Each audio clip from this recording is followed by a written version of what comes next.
2015, na-realize ko kaya pala. So, Mm. parang pwede naman pala, basta mag-ensayo ka lang. Although syempre nagra-run ka na, 2015 lang talaga ako nag-start from scratch. Kasi nagawa ko yung marathon. Anything that is, worth trying, worth doing.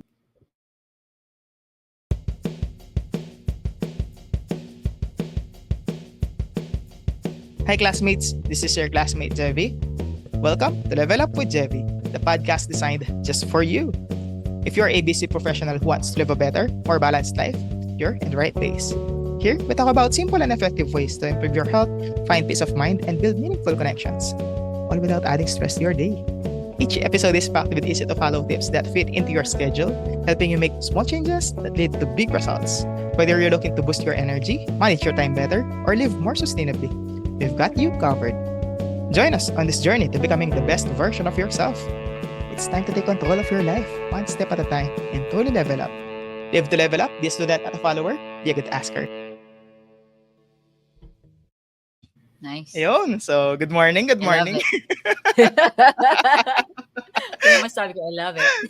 Diba? So, ayun, nakalabas na agad yung guest natin, yes. So, siya po si Ate Yes. Merlin, siya yung classmate natin for this day, no? Siya ay isang full-time worker, tapos may multiple clients siya na podcast yung niche. And siya mismo ay isang podcaster na sinusubaybayan ko. Pero hindi pa nakapag-upload ulit. Mawa ko bigla ng podcaster. Sige lang. So, yun, na-meet ko siya sa isang freelance community na eventually nag-create kami ng sarili namin community. Ayun, sponsor natin, Open Mag Sessions. Opo. Yes. And then, pinasyalan nila ako, paki-deliver daw yung damit ko. So, napabike Oh. tayo nung pumasyal kayo sa Clark. So, that was my first ride ulit after ko nag-work from home. Naalala mo po ba yun, Ate Kawani? Tapos, biglang hinihingal na ako. Ano Yung dalawa, nagchichismisan pa kayo. Marami pa ako ensayo that time. Ngayon, I cannot say the same. Kasi medyo less yung ensayo natin ngayon. Mas marami tayong kending. Yes, diba? May kanya-kanyang priority kasi. Pero papasok tayo dyan, G. Pero Yes. na-invite kita as the first guest ng event kasi we'll be talking about holistic health.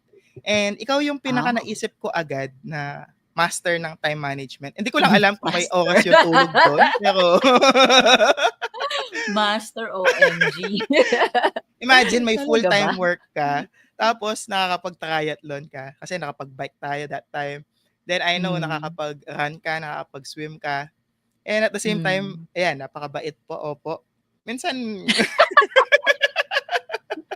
Talaga ba? May pa-halo ba dito mamaya? so, ayun, Ate Kawani, bago tayo mapunta kung saan-saan, can you share your life story pre-level up? Ito yung Yes. parang before ka naging triathlon, kasi alam ko na pagkwentuhan natin before ka nag-triathlon, medyo late na yung age nung nag-start ka doon, di ba? Tsaka yung pag-freelance. Ano yung life story din? Yun. So, kailangan muna natin i-define kung ano yung level up, di ba? Para alam ko kung saan, Sige, saan G. ako magsimula. Kasi baka magsimula ako from sanggol eh. Well, if we're talking about maybe yung, you said earlier, yung health and fitness, siguro ikahon ko na lang sa triathlon kasi pre-triathlon I do other sports as well. Pero yun, pre-triathlon I started around 2015, so I was age reveal na ba tayo? 30s. Yan, sabihin na natin 30s ako. That time. Pasok pa, sige. Pasok pa. Nag-start ako talaga from nothing. So, I started running about 2 years prior to that. Pero, hindi structured. So, nagkaroon ako ng injury and then I eventually stopped for about 6 months before going back in. Pero nung bumalik ako, I tried to do it the right way. So, meron akong program, etc. And I did the marathon. And after the marathon, 2015, na-realize ko kaya pala. So, parang pwede naman pala. Basta mag-ensayo ka lang. Eh, I don't know, someone in my friends list, I think just one person, female, triathlete. Pero prior to that, prior to joining, meron na rin akong friend na triathlete, which is also a freelancer. Kailangan ba natin sabihin? Okay lang, okay So, lang. oo, isa rin siyang kilalang freelancer, and he also has Mm, his own community. So, siya yung unang-unang kilala kong triathlete and unang freelancer. Wow, oo nga, no?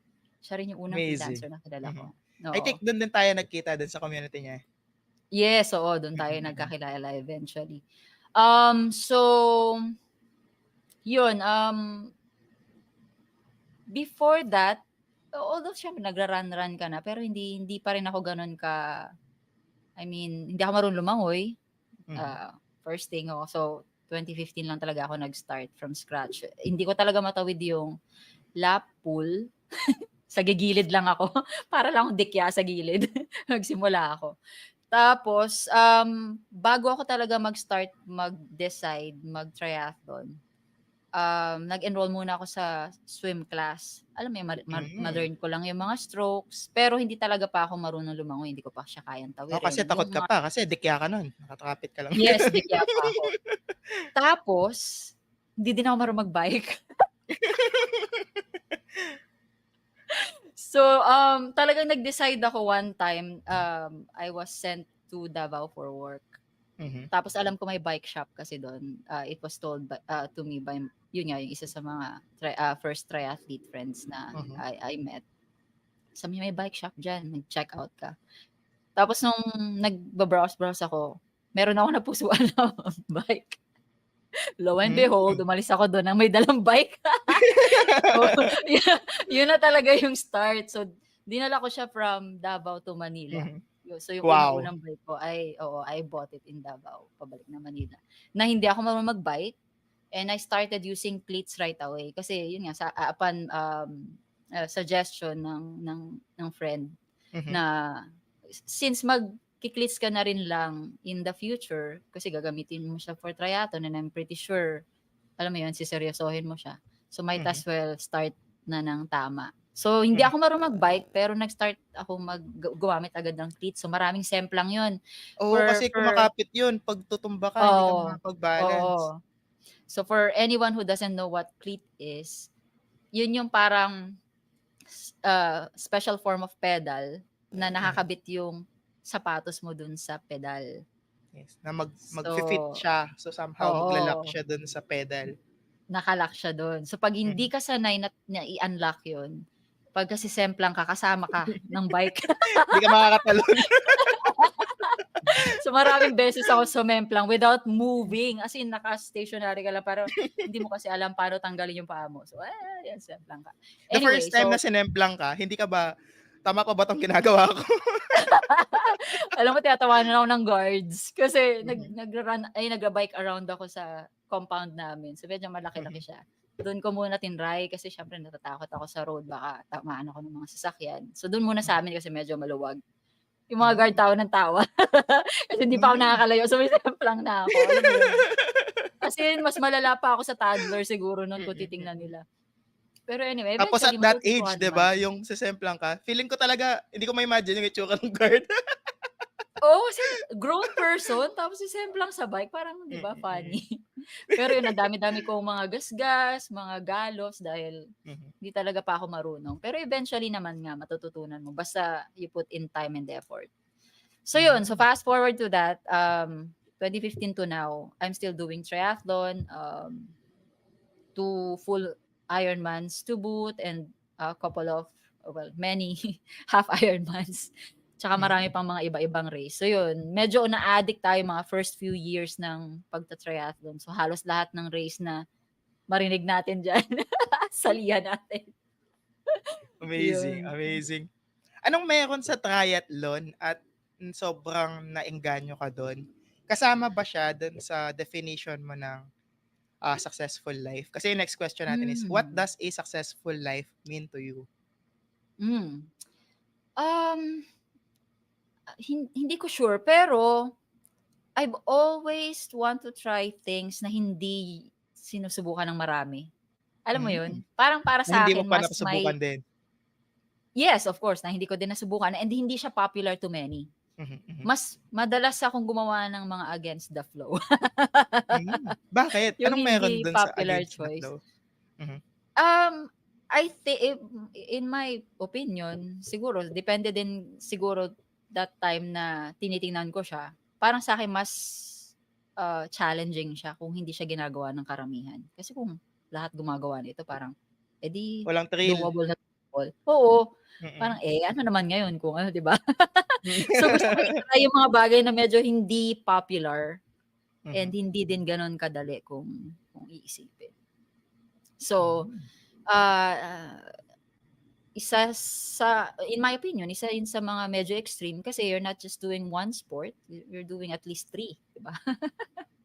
Oo, Pang-apat na kasi yung ano, yung mahimatay. Hindi ba? kasama So, pala you're yun. doing It's part of it.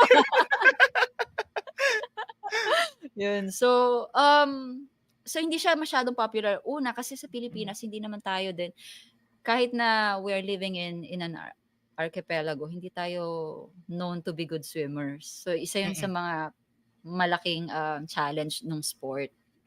Ang weird, 'di Mhm. ba? Actually Tama. nawi-weirduhan sa'tin yung mga puti. Kasi ang daming tubig sa Surrounded tayo paligid ng pero beach, oo. yes, pero very few of us know how to swim. So isa Mhm. yun sa mga motivation ko kasi na-join ako ng triathlon, I have to learn to swim. Wala Mhm. akong choice. So mapipilitan ako. So ibig sabihin matututo ka 'pag nandun ka na sa point na mapipilitan ka. Oo, kasi So malulunod ka yun. 'pag di ka natuto. Exactly. And, to be honest, yun yung reason ng mga fatalities sa sport na yun dito sa Yes. Pilipinas, usually sa swim. So, Mhm. yeah. Yeah, so yun. Kasi may isang event na kung hindi ako nagkakamali, may sinalihan ka tapos sobrang lakas nung bagyo Current. na yung current Um, against sa inyo, tapos eventually in-stop hmm, siya, 'di ba? oo, yung current actually hindi siya mabagyo, pero yung yung yung area na yun is known to Mhm. have current. Usually Hmm. alam naman yan kung maging isda ka alam mo, by Mhm. Mhm. experience kung kailan malakas ang current, eh. May konting lapse, in my opinion, may konting lapse of judgment dun sa race director as to Mhm. when, papakawalan yung mga swimmers. Kasi ang usual na sistema sa swim, which is by the Mhm. way yun yung unang, sport na gagawin mo in the entire thing. So, unahin yung swim and magpapa-swim sila 'pag may daylight na hindi puwedeng madilim din para siyempre makita yung Mhm. participants while they're swimming. Oo, 'di ba? Ang hirap naman, 'di ba? Mahirap yun 'pag gabi. So, wow, buti ka ng dilim Mhm. sa tubig or madilim pa nasa tubig ka na. Unless Mm. mangingisda ka siguro sanay ka na sa tubig na kahit madilim. Tama. So, yun, um, usually papakawalan nila ng una yung mga mabibilis. Para Hmm. din kasi hindi na sila mag-navigate through people na hindi hindi mabilis, 'di ba? Mhm. Mhm. Which is tama naman. Kaya lang, at that time, hindi nila natansya siguro yung dami ng tao na papakawalan nila versus Hmm. yung time na Mhm. mapapakawalan sila. Kasi every few seconds, mga around four to five people ang papakawalan. Hindi kayo sabay-sabay sa tubig. Hindi kasi mass start sa Pilipinas usually. Lalo pagka mga Hmm. ganyang malalaking event na ang daming participants.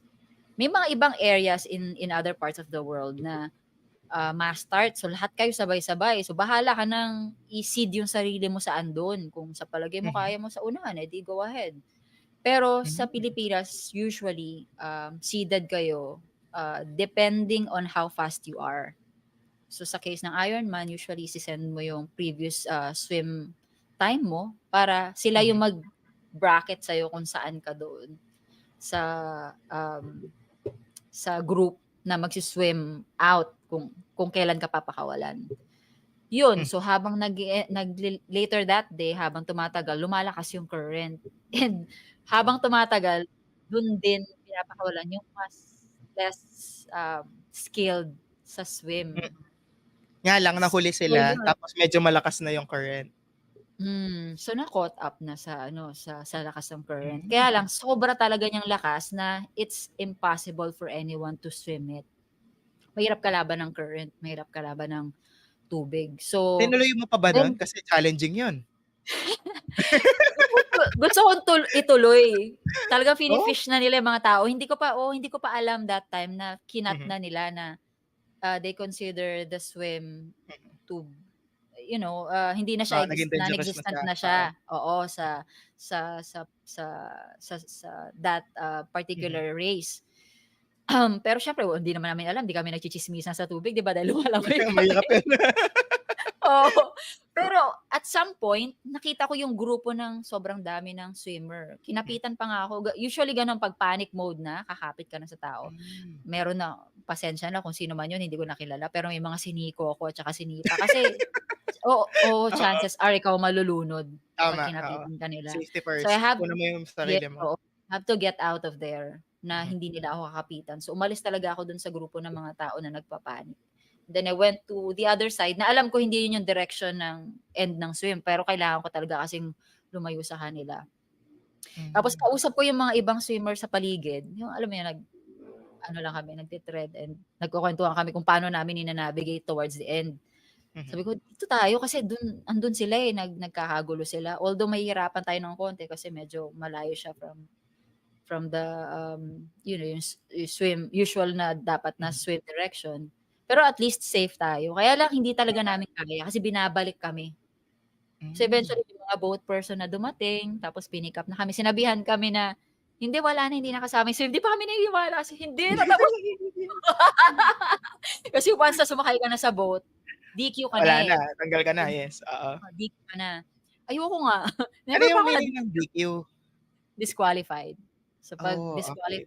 sumakay ka na sa boat, disqualified ka na kasi hindi mo ginawa yung swim part. 'Di mo natapos yung ano Yes, niya, course niya, oo. yes. Pero sinabi nga nila na ano na daw, ginawa nilang void na yung swim. So eventually Mhm. may dumating na boat na may mga sakay, kilala ko yung iba dun, sinabi nga nila sa'kin, true enough, tanggal na. Dun ako nakampante.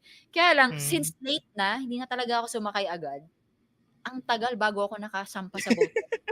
Oo. Oo, kasi napuno na. Current, oo. Tapos Oo. hindi ako makakapit, as in ang hirap Mhm. kumapit dun sa katig mismo, ang hirap kumapit. Pero yun, so eventually sumakay kami, dinala na kami sa land, tapos Mhm. sinuloy na namin yung bike and run. Natapos naman, pero yun nga, yung swim part talagang sobrang hirap. Kamusta 2 yung hours ako sa experience tubig. after? Was it fulfilling? Natapos mo yun kahit na Oo, masaya nagka-ridiculous naman. ka? Oo, Wow.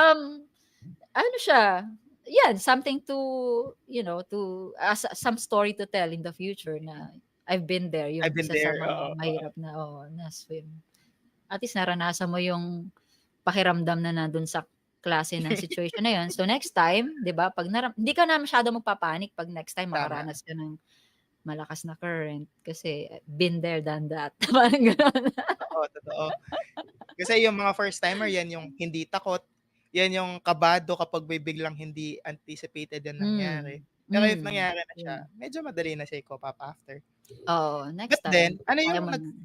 nag-spark sa'yo na mag-start sa triathlon? Ano yung nag-trigger sa'yo? Kasi for Hmm. sure may turning point yun, eh. At 30s, tapos bigla kang nag-triathlon, there's something. Hindi ko Gusto ko lang sasabihin there's talaga something wrong. i-challenge yung sarili ko. Mhm. Kasi nagawa ko yung marathon which is not Hindi no'n ka pa that time, repektado. that was 2013, 2015, that time Mhm. hindi masyadong common na matapos ang marathon. I don't know Anong anyone marathon ito? who did it. Ang una-una kong marathon yung the Bull Runner Marathon. Hmm. Actually magandang klase ng marathon 'to kasi yung mga participants are guided. So, magiging masaya yung experience for you. Mhm. Kasi yung nag-create din nung marathon na 'to, she had bad experience joining the marathons kasi hindi siya prepared, walang enough knowledge for her to, navigate this kind of sport kasi hindi biro yung tumakbo ng hours and hours and Tama. hours. So, yun. So, ginawa niya 'tong, marathon, which is not a race actually, walang winner. Yun yung ano, Hmm. yun yung idea of it. Everyone na maka-finish will be considered like, a Oo. winner on your own. You won kumbaga. Kasi natapos mo yung buong 42 kilometer 42 road. kilometers? First marathon? Yes. Oo, Wow. yun ang marathon, Yun 42 yung wala kang kilometers. proper practice, wala kang proper training? Ginaid lang mismo dun sa Bulacan Well, or lang? this time meron na. Usually kapag nag-sign up ka for the race, it will be months before the actual marathon. So I think Hmm. nag-open sila around if I'm not mistaken around September. Tapos ilalabas nila yung list mga around October. So from Mhm. then on, meron silang ibibigay na parang guide, Mhm. training guide for you to to follow. Pero kung meron kang sarili mong program, wala rin naman problema. Pero at least meron silang bibigay na guide. Tapos once in a while, they will have, group run. So, ine-expect nila na makasunod ka dun sa guide. So, Mhm. after few months, kaya mo na yung 15, 20 kilometers, parang gano'n. Progressing towards, actual marathon. So, by Ang February, visible sa akin na distance hanggang 10 kilometers pa lang kasi naglalakad ako ng 10,000 steps. 7 something kilometers lang yun, eh. Yung oo, 42 mga gano'n. kilometers medyo ano pa siya, drawing pa siya sa'kin. Pero dude, doable siya. Basta you have to put in the Hmm. work. It's doable. Anyone can do it. So, kung ako nga Hmm. nagawa ko, 'di ba? So, yun lang yun. You have to put in time and effort. Talagang lalaanan mo siya ng oras at panahon tsaka minsan mga paltos. And of course, gagastos ka ng sapatos. So, Mhm. you have to invest on a good pair of shoes kasi magsa-suffer yung paa mo kung hindi din maayos yung sapatos. Mm. And yun, mas maganda yung experience sa'yo. So, uulitin mo pa siya. Hindi siya magiging pangit na experience. Yun. Since, So, for me, I nabanggit mo think, yung training at saka yung oras at panahon. For you, oo. ano yung tingin mong daily habits na nakatulong sa'yo to keep you on track at saka ayun, nagle-level up ka habang nandun ka? Hmm. Um, if we're talking about triathlon, usually ang race kasi umaga. So, Hmm. ideally, dapat nagti-training ka na umaga. Para sanay yung katawan mo na nag-e-effort at that time of the Mhm. day. So, usually mag-start sa Pilipinas, nagbubukang liwayway ng mga 6-ish Hmm. normally. So, dapat that time parang pumped up ka na. So, nakapag-warm up ka na, nag-start ka na Mhm. ng kung ano mang program ang gagawin mo. So, ibig sabihin, before that, gising ka na. So, maaga ka magigising. Before, ito pre-freelancing, Mhm. kasi medyo nagbago ng konti yung time ko nung nag-freelance na ako. Pero yes, oo. Kasi another endeavor. So, magpuput Mhm. in ka na naman din ng time. So, pre-freelancing, gising na ako mga around 3:30. Depende Wow, kung ano yung umaga. gagawin ko that day. Oo. Kasi, Saan ka nagra-run nun? Sa malapit lang din sa inyo or hmm, I have to run at least twice a week. So, meron akong Tuesday run. Yung mga teammates ko nagra-run sa UP, pero since nagwo-work ako, meron akong corporate job na usual 8 to 5, and it's gonna be hard for me to travel kasi sa mm. BGC yung work. So, from UP to BGC ng gano'ng oras, ma-traffic, eh. Ang hirap yang ruta na yan, ako, oh my gosh. Mabilis pa yung Good running mo luck. dun sa takbo ng Oo, sasakyan. good luck, 'wag mo na isipin. So, ang ginagawa ko, sa BGC na ako nagra-run. So, gising Hmm. ako maaga, mag-prep, dadalhin ko na yung stuff ko, yung Mhm. pampalit ko, sa office na ako magpapalit. So, nagsho-shower naman, meron naman kaming dun sa building na where I work, may shower naman dun. So, after run kasi sobrang pawisin din ako. Mhm. So, mag-shower na lang ako dun before work. So, ang target ko matapos ko yung workout before Mhm. mag-8 para Hmm. makapag-shower muna ako bago ako mag-start ng work. So, mga gano'ng oras talaga ako gigising kasi, Parañaque pa yung bahay ko, eh. So, Mhm. magda-drive pa ako to BGC. Tapos mag-prep ka pa, warm up, ayusin mo yung gamit mo and stuff. And then, depende kung anong program mo, anong pinaghahandaan mong race, kung gaano kahaba yung training. Mhm. Sabihin na natin on the average, magte-training ka ng 2 hours. Mhm. So, wala pa dun yung recovery time and yung, preparation and stuff. So, talagang Grabe. maaga. Oo. Oo, talagang magpu-put in ka ng time. So, yun. So, by 8:00 mag-start ka na mag-work. Sa case ko, sa iba naman kasi may mga business, so they don't have to be at work at 8:00. So, may time pa sila to do other things, to recover more, ganyan. Pero sa case ko, diretso na talaga ako sa trabaho. Paano mo na-manage 8:00. yun? Lalo na nung nag-start ka na rin mag-freelance. Kasi hindi lang isa yung client mo nung nag-freelance ka. Yes, oo, ganyan tayo, 'di ba? Sending pa more. Mas mahirap na. So, hindi ko na kayang gumising ng 3:30 kasi late Mhm. na ako makakatulog. So, ang pinakamaaga ko na niyan mga 4:30, 5. Ngayon mag-start nabawasan talaga yung time ko to train. So, ibig sabihin hindi ko kaya na ng mga mahabaang mga, races. Mhm. However, inabutan kasi ng pandemya yung, second full Ironman ko. So, during that time medyo nagfi-freelance na rin ako ng konti, parang nag-start na din ako. Pero Mhm. at least hindi pa gano'n ka full on, hindi kagaya ngayon. So, ngayon talagang hindi ko na kaya yung, full Ironman schedule na Mhm. yun nga, kailangan mo at least 2 hours worth of training. So, yung run ko nabawasan na by 1 hour. So, mas nagiging doable siya kung gano'n. Nabawasan talaga yung training ko. So, yun yung you have to, may magsa-suffer, eh. May Um, kapalit talaga 'no? May may kapalit, sa-sacrifice oo. ka. Kasi otherwise hindi ka makakatulog. Hindi naman puwedeng walang tulog, 'di ba? Ilan yung minimum hours of sleep mo? Hours ba 'to or minutes? Grabe siya. Tulog manok. Tikat So, manok. in fairness, ako talaga kaya ko ng mag-function with just 5 hours sleep. Hmm. Nakaka-function na ako ng gano'n. Pagka-lunch break, puwede akong singit ng mga power naps like mga 15-20 minute na, solid na tulog, yung talagang deep na ano, yung walang cellphone, walang kahit ano, para mabawi mo yung medyo nagkulang sa'yo. Ilang minutes yung Nakakaano, power break nakaka-refresh. mo?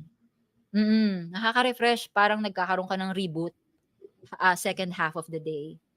Kasi Gaano remember katagal yung nag-training ako power ng break na umaga. 'to? Kasi for some people parang ang sinasabi nila, ang advisable is within 20 minutes lang or so, gano'n? Ako 15 to 20. Longer than that parang mas sluggish na ako. Oo, kasi maghahanap ka na ng mas madami, parang magiging proper sleep na siya. Hindi sa'kin ano lang, talagang, Ba-out na quick 'pag nap. nagising ka. Oo, parang mas sama yung pakiramdam mo 'pag gumising, kulang pa. Oo, Mm.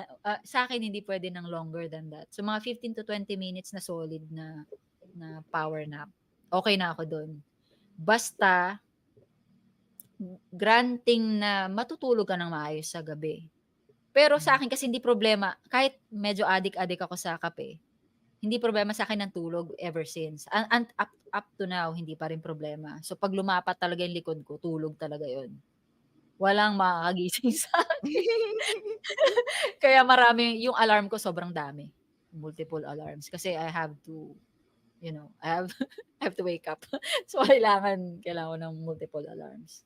So Bilang pagdating sa isang bahay. busy professional na ina-assume mo pa yon yung pagdating mo ng bahay, tapos ina-anticipate mo yung work mo, ina-anticipate mo yung pagiging triathlon mo na gusto mo maging healthy, na ina-anticipate mo na meron kang Hmm, clients na multiple. Ano yung hmm. mga biggest challenges mo aside from sleep na Oo. 5 hours? May araw ba na hindi ka Um, natulog? oo, may araw na hindi talaga ako nakatulog kasi Napag-function ka ng kailangan maayos? naka surprisingly, kahit nasa gan'tong age. Kasi dati nung college pa tayo kaya natin 'yan kahit nagawa ko na Yes. 3 days walang tulog, eh. Same. Mm. Ngayon kaya ko pa din kahit na sabihin nating mga 24 to Hmm, about 48 hours, nagagawa ko pa din naman minsan, pero mhm. I don't advise it. Yes. It just so happened na talagang kailangan kong maibigay yung output. It's mainly because of the freelance kasi yung ating korpo naman is strictly 8 to 5 lang. Yes. So, Mm. beyond that, I don't have to work anymore. Hindi ko naman kailangan iuwi yung trabaho ko. Mm. So, basically talaga ang naging turning point ng mga ganong, bawas sa tulog sa'kin yung freelance work. Kasi I have to deliver. So, yun yung challenge. Pagka talagang hectic yung kasi may multiple clients din ako, kailangan ang dami nilang hinihingi sa akin na output, nagsa-suffer talaga yung tulog ko do'n. Ngayon, kung kulang ako sa tulog, I don't do workout kasi it's Hmm. futile. Hindi rin ako makaka-perform. So, walang point na mag-effort ako kasi una hindi yun, safe, especially Mhm. kung ang workout mo yung bike rides. Kasi Mhm. kung wala yung presence of mind mo sa pagba-bike and you're biking along, along with cars, mahirap yun. So, delikado yun. I don't advise that. Kung mga Mapapaaga yung pag-akyat. yes, oo. Kung siguro sabihin nating magfa-5K run ka lang na easy run, siguro yun, siguro puwede yun kung medyo less yung sleep mo. Pero yung walang tulog at all, no, just sleep, matulog ka na lang. That would Mhm. be a better option for you. Wag ka na muna mag-workout kasi you can always bawi. Puwede mo Mhm. ng, i-ano 'yan, bawiin sa ibang araw. Hindi naman ibig sabihin i-times 2 mo, pero hindi ka naman magiging zero kung, mabawasan ng, 1, 2 workout in a week. Kasi May bilang ba yun typically, kapag dinoble mo? Kasi minsan ginagawa ko yun, eh. Kapag nagkulangan ako ng um, 3,000 steps ngayon, babawi ako bukas. um, meron na depende kung paano mo ginawa. Hmm. Puwede kasing magdagdag ka ng mileage pero bawasan mo yung effort. Hindi puwedeng same effort kasi baka ma-injure ka. So Hmm. kung, na-miss mo yung speed runs kunwari sabihin natin, sa running part, tapos magdodoble ka ng speed run, no. Hindi mo rin naman mape-perform yun kung naka-design yung speed run mo say, ang mako-cover mo lang 5 kilometers, Mhm. nandiyan ka lang sa level na yan sa ngayon, kumbaga Mhm. magpo-progress ka pa, tapos magdodoble ka say in a day or two, no, hindi mo din siya mape-perform. So, depende kung may coach ka, you'd rather ask your coach kung ano na lang yung magiging ano mo, diskarte mo dun. Pero hindi mo madodoble ang speed runs alam mo yun, madodoble mo yung mileage. So, medyo may babaguhin ka ng konti. Either dadamihan mo yung mileage maybe and babawasan mo ng effort, or Mhm. you just stick with whatever yung na-miss mo.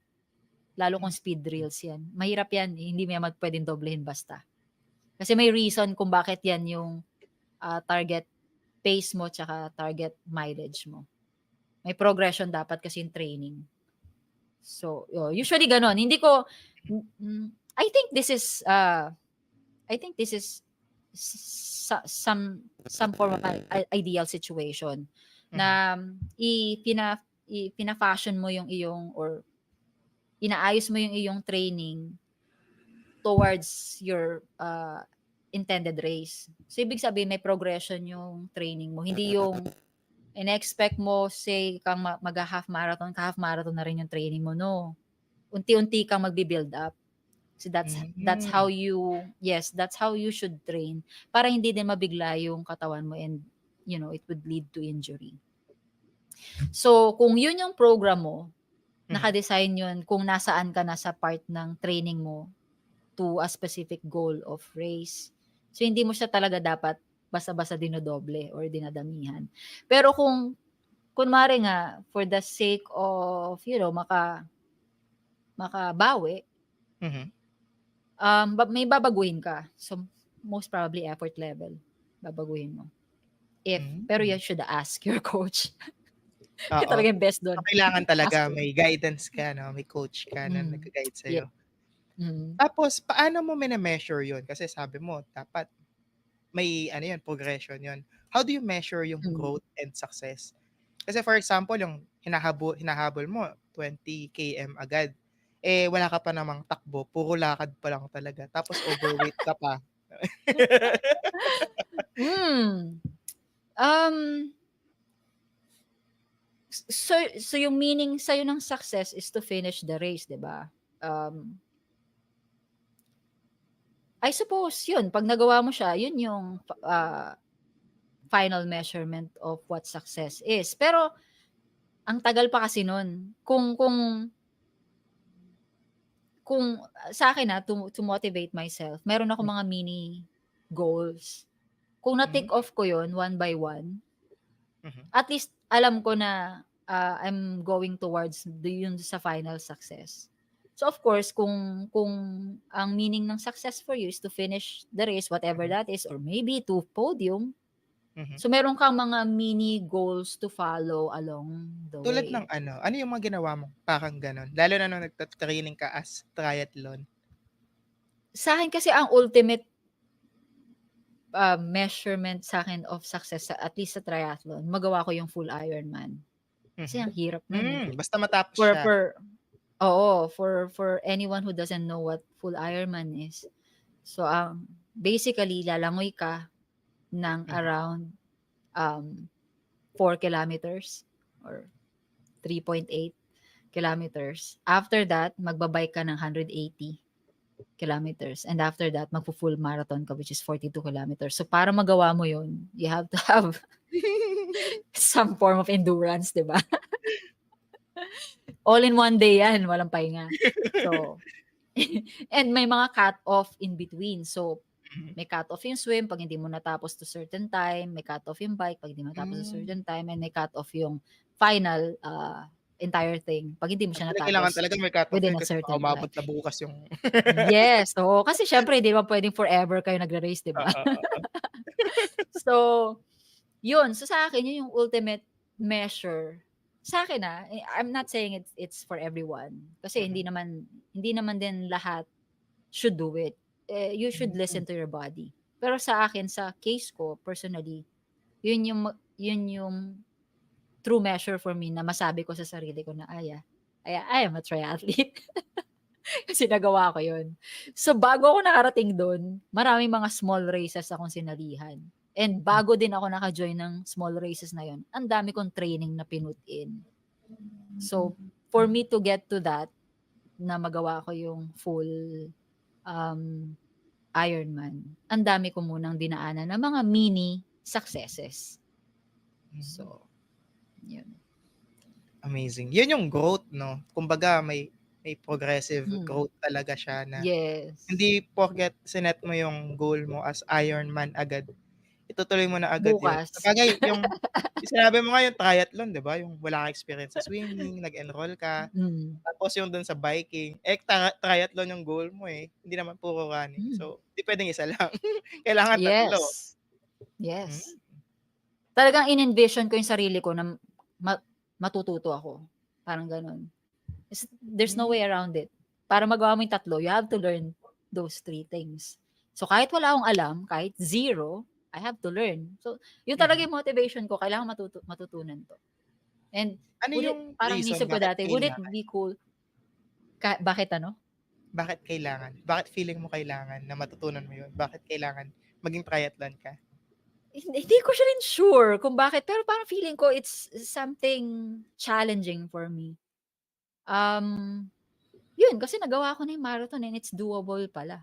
So, hindi na far-fetched ang triathlon. Although, wala akong alam sa swim tsaka sa biking. So, somehow, parang may sense of fulfillment sa'yo, ganun? Yes, so, actually, mahilig ako sa ganyan. So, yung mga trail rides, naku, pinupuntahan ko yan. Kasama ka ba doon sa bumunta pag may bagyo, tapos susugurin niyo yun? Hindi naman. Pero yung mga trail rides, gusto ko yan. Yung kung ano yung pinakamahirap sa Pilipinas. Yung mga matataas na mga Bagyo. yung roller coasters, yung mga, what do you call that? Yung zip lines, yan. Pinuntahan ko yung mga zip lines na yan, kung saan yung mga matataas na yan at mahahaba. Just to challenge myself kung kaya ko ba. Yung may some form of fear. Mahilig ako sa ganun. So, eventually I tried skydiving. Yun talaga yung tumalon ka from the plane, 30,000 feet high. Hindi ko pa na-imagine na ako yung skydiving. Ako yung medyo mabigat. Pare-pareho naman tayong babagsak according to Newton's law of motion.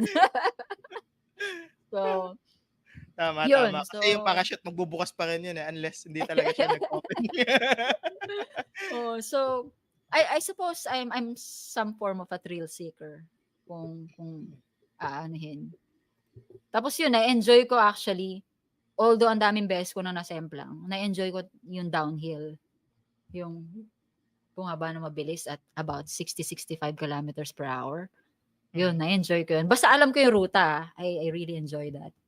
Pero yun, marami na rin ako mga mishaps sa bike. Mostly downhill. Kasi ang lakas po ng loob natin. So, yun.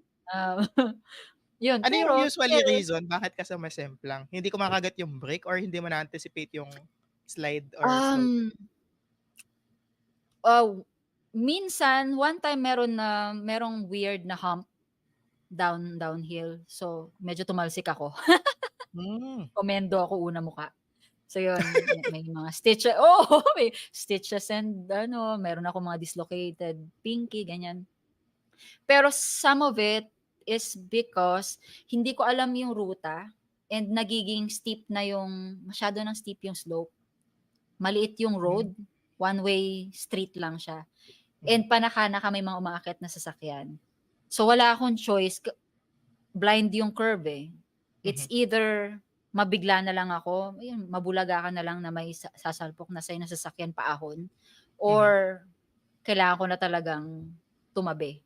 Wala na akong control of the brake.